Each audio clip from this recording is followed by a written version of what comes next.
So nandito, meron pong different classes ng fire extinguisher sa harap natin.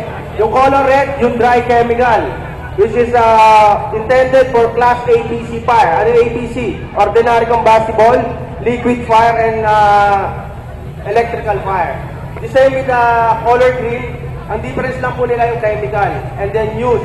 Yung use nila, ang dry chemical po, outdoor. Ang green is indoor and for electrical fire.